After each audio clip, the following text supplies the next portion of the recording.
3교시 시작하겠습니다. 이렇게 건강관리 기본법이 지향하는 이념이 상당히 많죠, 분량이. 아무래도 건강가정기본법이 우리나라에서 제정된 게 얼마 되지는 않고 또 획기적으로 제정이 됐기 때문에 그만큼 지향하는 이념이 많다 이렇게 생각하면 될 것 같습니다. 먼저 가정의 건강성 증진이 있다고 했고요. 그 다음에 두 번째는 생활 공동체의 강조와 통합적인 서비스 제공이 있다고 했습니다. 그리고 세 번째, 양성평등의 가족 정책과 생활과 문화를 통합한다. 이런 정책을 해야 되는 거고, 그 다음에 네 번째는 가정에 대한 국가의 지원 강화와 가정의 자립과 협동, 여기에 대해서 정책을 펴야 되겠다 이렇게 하는 게 문제 건강관리기본법이 제정된 이념이라고 지향하는 이념이라고 볼 수가 있고요.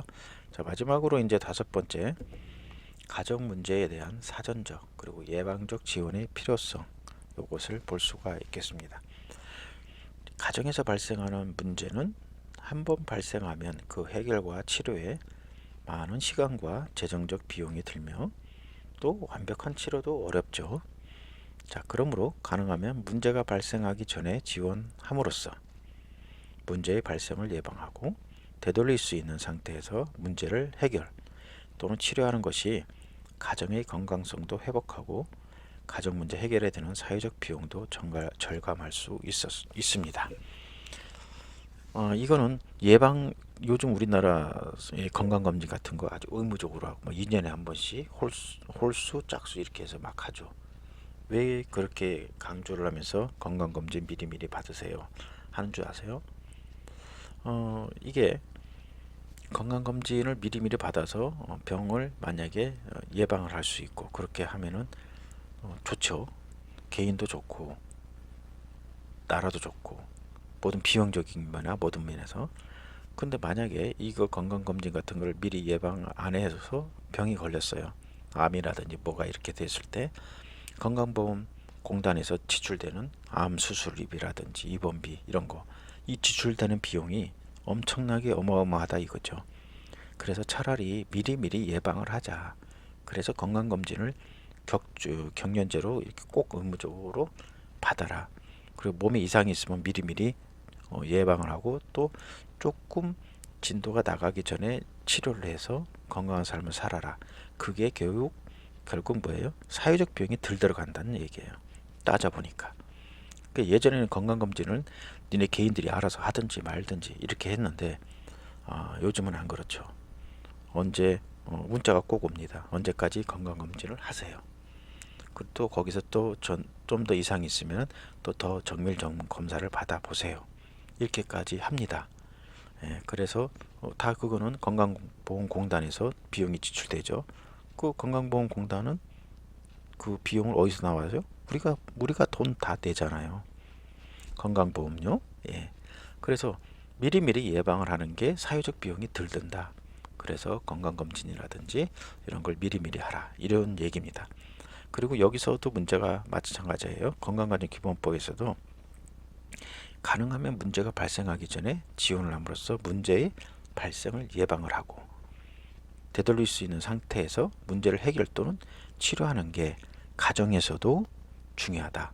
그렇게 되면 미리 치료하고 예방을 하게 되면 가정의 건강성도 회복하게 되고 가정 문제 해결에 드는 사회적 비용도 절감할 수가 있습니다. 만약에 악화가 돼서 둘이 이혼을 했어요. 그럼 한부모 가정에 지원되는 비용이라든지 뭐 이게 사회적 비용이 많이 들 수밖에 없지만 그것을 이 가정이 해체되기 전에 미리미리 예방을 하고 또 만약에 심각한 상황이 되면 그 문제를 해결할 수 있고 또 거기에 대한 상담이라든지 이런 거는 얼마든지 나라에서 지원을 해주게 되면 결국은 그 비용이 사회적 비용이 더 절감이 되는 그런 효과를 가져올 수 있습니다. 그래서 가정에 대한 사전적 예방적 지원이 필요하다 이렇게 볼 수가 있겠어요. 자, 가족 문제가 있는 가정이 아무런 지원도 없이 해체된 후에 국가가 개입하여서 지원하는 사후치료적 서비스 제공은 가정에 대한 개인의 행복을 보장한다는 측면이나 국가의 비용 측면에서 매우 비효율적인 정책이다. 이런 것을 우리는 잘 알 수 있습니다. 자, 지금까지 우리나라 가족정책과 복지 서비스의 지원은 대부분 어떻게 됐어요? 사후치료적 지원이 중심이 되었습니다. 즉 문제 발생을 예방하기보다는 문제가 발생한 후 많은 비용을 치르면서 대책을 강구했어요. 그러나 이제 이러한 사후치료적 지원의 한계는 아무리 비용이 증가해도 가족 문제의 발생을 줄일 수는 없다. 비용을 많이 들이다 하더라도. 그래서 이런 한계가 있기 때문에 사전 예방적 그러한 지원을 해야 되겠다. 이제까지 한국의 가정 관련 정책은 문제가 발생한 후 사후 치료하는 방식을 취해왔기 때문에 여러 가지 부작용도 있고 사회적 비용도 많이 지출이 됐습니다. 자, 그러나 이제 가정을 둘러싼 환경의 변화 속에서 점차적으로 가정은 자신에게 부과된 과도한 책임을 수행할 능력을 상실해 가고 있으며 그에 따라서 가정의 책임에 대한 사회적 연대 및 책임 분담이 필요해지고 있습니다. 자, 이러한 변화와 더불어 가정정책의 변화 또한 요구가 됐는데 건강가정기본법의 기본 이념이나 관련 정책들이 이러한 변화를 수용하고 있습니다. 즉 건강가정기본법에서는 이전까지의 문제치료적인 방식에서 벗어나서 문제 예방적인 측면을 매우 강화하고 있습니다. 이를 뒷받침해줄 제도적 지원 또한 명시를 하고 있습니다. 독일이나 프랑스, 일본 등 선진국 경우에도 가족정책 시행 초기 자녀적 성격에서 탈피해서 점차 보편주의적 방식으로 정책의 방향을 수정해가고 있는 추세입니다. 자, 이와 같은 가정 문제에 관한 예방적 접근의 중요성은 각 나라들마다 마련하고 있는 정책들에도 나타나고 있습니다. 이를 통해서 가족 기능 강화를 위한 정책이 세계적인 추세임을 알 수가 있습니다. 자, 예컨대 타이완은 지자체 가족교육센터에서 미혼 남녀가 결혼 전 교육을 받도록 의무화하고 있고 미국은 오클라호마 주 등에서 결혼 준비 및 유지에 관한 법안과 결혼 전 교육 법안을 입법화했습니다. 자, 영국도 결혼 준비 교육 및 이혼 전 상담 실시를 의무화하고 있습니다. 또 캐나다 역시 가족위원회 부서를 법제화해서 가족 상담 교육을 명문화하고 있습니다. 우리나라 건강가정기본법은 문제 예방적 측면을 매우 강조하고 있어서 가족 문제의 발생으로 인한 가족 기능 약화, 가족 갈등, 가족 해체 등을 사전에 방지할 수 있는 기제를 강조하고 있습니다. 건강가정 교육, 이혼 예방을 위한 교육 및 이혼 가정을 위한 지원, 건강한 가정 생활 문화를 고취하기 위한 노력, 이런 것 등이 건강가정기본법에서 다뤄지고 있다. 이렇게 볼 수 있겠습니다. 정리를 하다 보면은 건강가정기본법이 지향하는 이념에는 첫 번째 가정의 건강성을 증진하는 게 있다.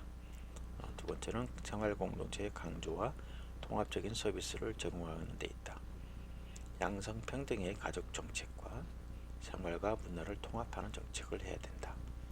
네 번째, 가정에 대한 국가의 지원 강화와 가정의 자립과 협동, 이것을 이념으로 삼고 있고 가정 문제에 대한 사전적 예방적 지원의 필요성이 강조가 되고 있습니다. 그리고 특히 우리나라 건강가정기본법은 예방적 차원에서 특히 강조를 하고 있는 걸 특징으로 볼 수가 있겠습니다. 자, 그러면 이제 건강가정기본법의 체계와 내용에 대해서 볼게요. 어떤 게 있을까요?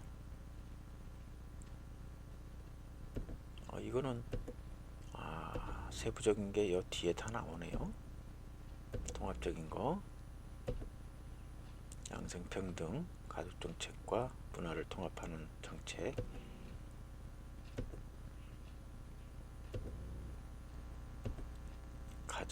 좀 아까 얘기한 가정에 대한 사전적 예방적 지원의 강조가 있습니다. 자, 그러면 건강가정기본법의 체계와 내용에 대해서 보도록 하겠는데요.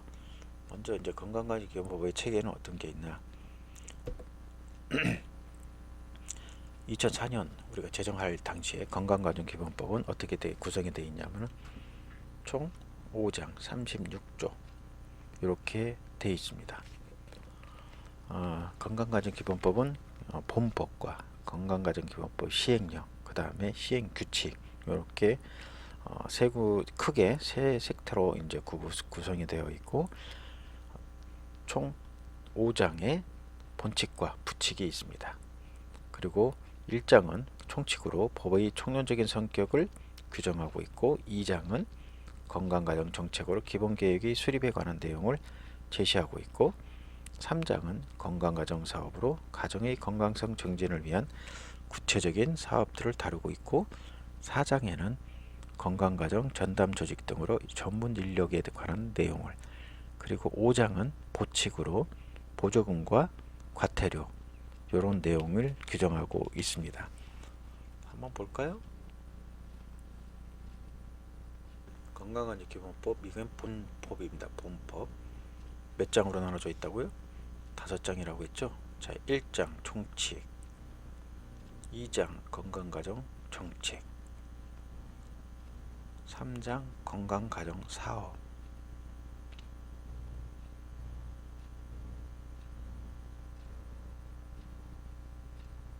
4장이 어디 갔어? 그리고 4장은 건강가정 전담 조직. 여기에 뭐가 있습니까? 다문화가족지원센터도 있고 또 건강가정지원센터도 있고 여러 가지 조직이 있습니다. 전담할 수 있는 조직. 이게 법으로 정해져 있어요. 법으로 정해져 있지 않으면 그건 공식적인 조직이 될 수가 없습니다. 건강가정진흥원을 두고 있습니다. 그리고 건강가정지원센터의 설치가 있고 이 건강가정지원센터에 대해서 유사한 사용의 명칭을 금지하고 있습니다. 왜냐하면 민간기업에서도 이건 정부 조직인데 민간기업에서도 요 비슷한 센터를 해갖고 괜히 명의 도용을 하는 그런 해갖고 일반 사람들을 많이 혼란스럽게 하면 안 되기 때문에 이러한 유사한 사용을 금지시키고 있습니다. 자, 이렇게 5장은 이제 보칙으로 되어 있죠. 이건 민간단체 지원 그리고 과태료에 대해서 이렇게 나오고 있습니다. 처음에 제정할 때는 이 37조가 없었어요. 하지만 나중에 이게 추가가 됐습니다. 2011년도에 이게 처음에 제정할 때 이 본장이 언제 제정이 됐습니까? 2004년도에 됐죠.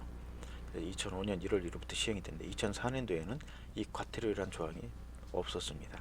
근데 2011년도에 과태료라는 조항이 추가가 됐어요. 35조 2항 이거죠. 유사명칭의 사용 금지돼. 이거를 하지 못하게 이렇게 해놨는데 그러면 만약 그걸 사용했어. 그럼 법적으로 뭐 어떻게 됩니까? 뭔가가 제재가 있어야 되겠죠. 그래서 그게 빠졌다고 생각을 해서 300만 원 이하의 과태료를 부과를 하고 있습니다. 그래 이 과태료는 대통령령으로 정하는 바에 따라서 여성가족부 장관 또는 지방자치단체의 장이 부과하고 징수를 해야 된다. 조금 약하네요. 그죠? 300만 원 정도면은. 아무튼 이렇게 해서 37조가 돼서 5장 37조로 지금 현재까지는 이 법이 이루어졌다. 건강가정기본법이 체계가 이렇게 돼 있다. 이렇게 보시면 될 것 같습니다. 그 여성발전기본법은 뭐 6장 36조까지 이루어졌고 사회보장기본법 요거는 4장 35조까지 있고 청소년기본법은 10장 76조까지 있습니다.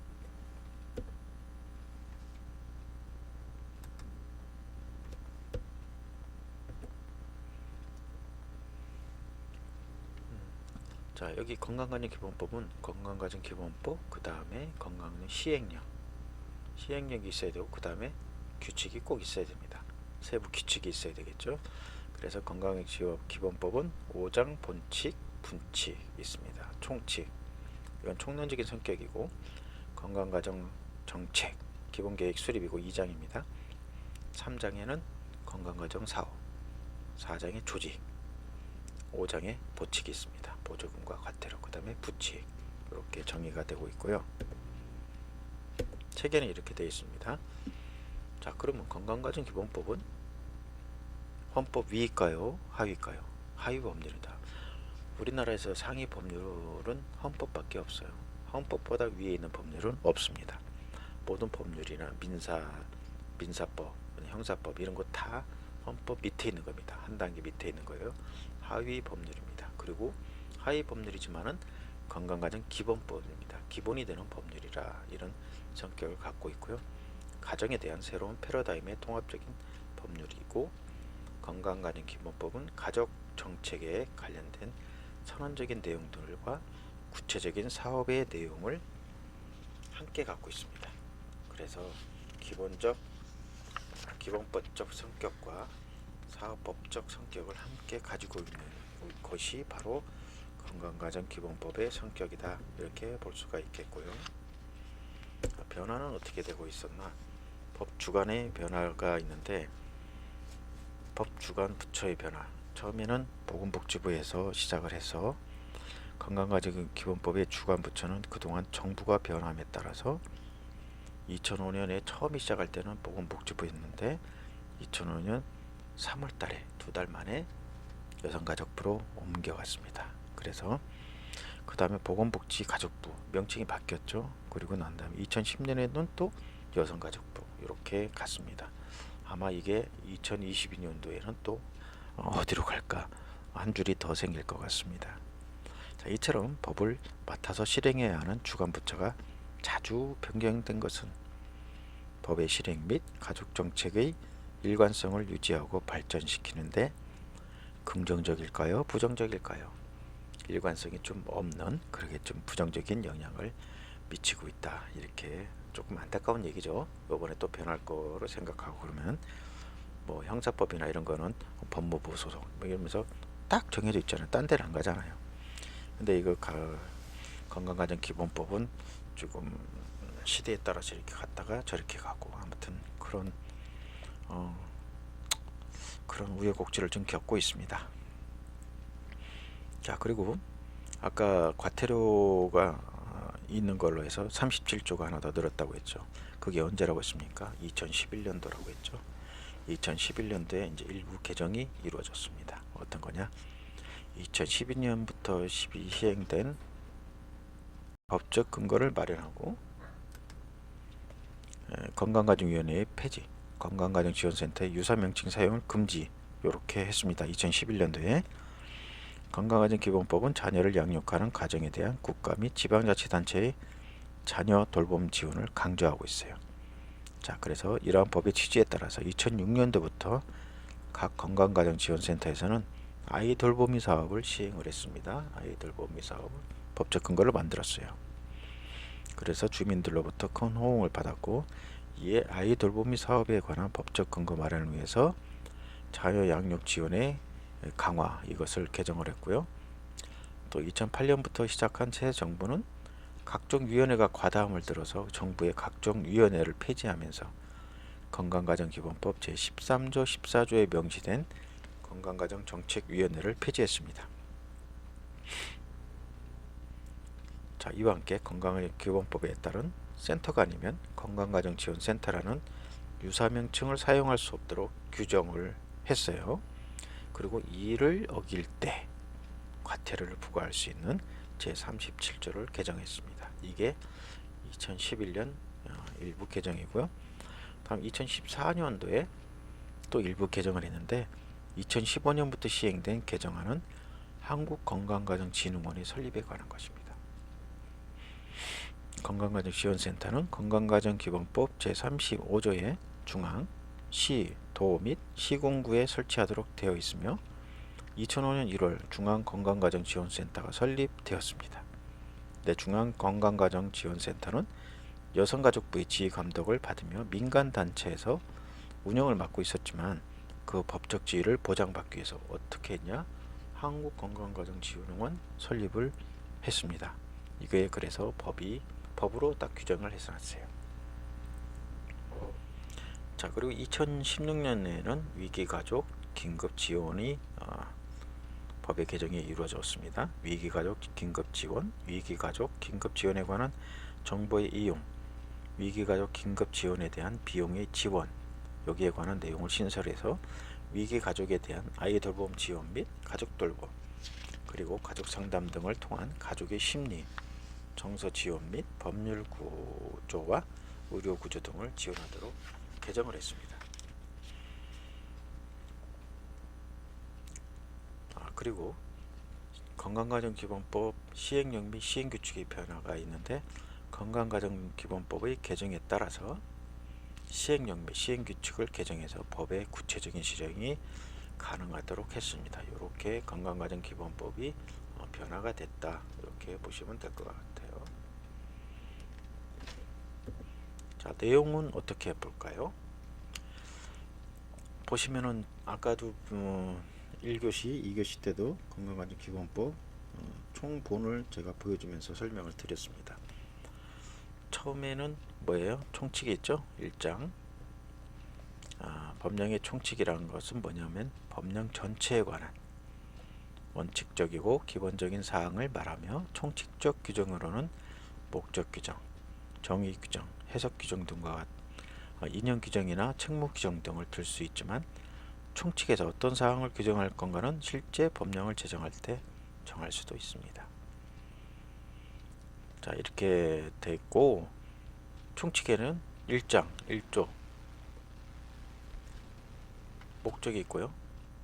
기본 이념, 정의, 국민의 권리와 의무, 국가와 지방자치단체의 책임, 다른 법률과의 관계, 가족 가치, 혼인과 출산, 가족 해체 예방, 그리고 지역사회 자원 개발 활용, 정보 제공, 가정의 날, 이렇게 이렇게 정해놨습니다.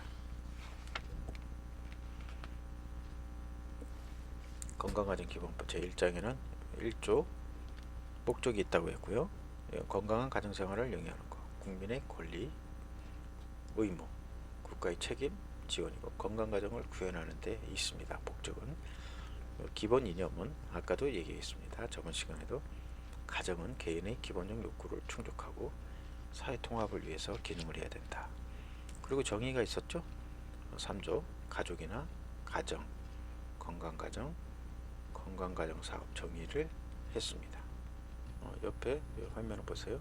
건강가정기본법입니다. 총칙은 1에서 12조까지 있습니다. 1조 목적입니다. 건강한 가정생활을 영위한다. 건강가정의 국민의 권리와 의무, 그 다음에 국가의 책임과 지원, 그리고 건강가정이 구현에 있습니다. 여기에. 그리고 2조 기본 이념, 가정은 개인의 기본적 욕구 충족, 사회통합을 위해서 기능을 한다. 그리고 그것을 유지 발전시켜야 된다. 3조에는 정의가 있다고 했죠. 가족이란 혼인, 혈연, 입양으로 이루어진 사회의 기본 단위를 말한다. 이렇게 나왔습니다. 가정, 그러면 가족 구성원이 생계 또는 주거를 함께하는 공동생활체로서 구성원의 일상적인 부양, 양육, 보호, 교육 등으로 이루어지는 생활 단위라고 할 수 있습니다. 그리고 1인 가족이라면 한 명이 단독으로 생계를 유지하고 있는 생활 단위를 말하고 있습니다. 1인 가족이 너무 많이 늘어나고 있어요. 지금 아마 거의 50%? 48%인가 이 정도가 지금 1인 가구라고 합니다. 점점 그거는 더 늘어날 수밖에 없어요. 건강 가정이라는 건 가족 구성원의 욕구가 충족되고 인간다운 삶이 보장되는 가정이다. 이렇게 정의를 내렸고 건강가정 사업은 건강가정을 저해하는 문제의 발생을 예방하고 해결하기 위한 여러가지 조치와 가족의 부양, 양육, 보호, 교육 등의 가정 기능을 강화하기 위한 사업을 말한다. 1장이고요. 그 다음에 7조 4조에는 이제 국민의 권리와 의무가 있고 5조에는 여기 국가 및 지방자치단체의 책임이 있습니다. 7조에는 가족가치, 8조에는 혼인과 출산, 그 다음에 9조에는 가족 해체 예방. 요거는 국민과 국가의 동시에 책임인 동시에 동시 책임이다. 국민과 국가의 동시 책임이다. 이렇게 보면 될 것 같습니다. 10조에는 지역사회 자원의 개발 활용이 있고 11조에는 정보 제공이 있습니다. 이거는 건강한 가정의 구현을 위해서 국가와 지방자치단체가 해야 하는 역할을 규정한 거라고 볼 수 있고요. 12조에 가정의 날이 있습니다. 가정의 날은 언제예요? 5월 15일 가정의 날로 정한다. 이게 스승의 날도 되고 또 있어요. 제 결혼기념일입니다. 가족의 날이.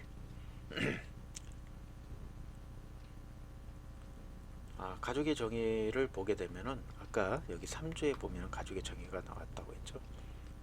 원래 민법에는 가족의 정의를 삭제하고 가족의 범위를 설정한 호주제 폐지 등으로 양성평등한 가족법으로 개정이 됐고요. 가족의 범위는 배우자, 직계혈족 및 형제자매, 직계혈족의 배우자, 배우자의 직계혈족, 배우자의 형제자매 이렇게 생계를 같이 하는 경우가 있는데 가족법 개정 전에 민법의 정의를 따른 것이고 가족법 개정에 따라서 가족의 정의를 이제 재정립할 필요가 있습니다. 가족의 민법하고 건강가정법하고의 범위가 좀 틀려요. 그래서 어떤 거로 할 건가 그거에 대해서는 재개정이 필요한 그러한 사회적인 숙제가 있다 이렇게 보시면 될 것 같습니다. 여기까지가 이제 가족의 정의였고요. 자, 오늘 수업은 여기까지 하겠습니다. 다음 시간에 이제 건강가정기본 정책 2장부터 진도를 나가는 걸로 하고요. 오늘 수업은 1장 총칙까지밖에 진도를 나가지 않도록 하겠습니다. 이제 한 주간 잘 지내시고 항상 건강하고 즐겁고 보람되고 아주 행복한 그런 한 주를 보내시길 바라겠습니다. 예, 모두 고생했습니다.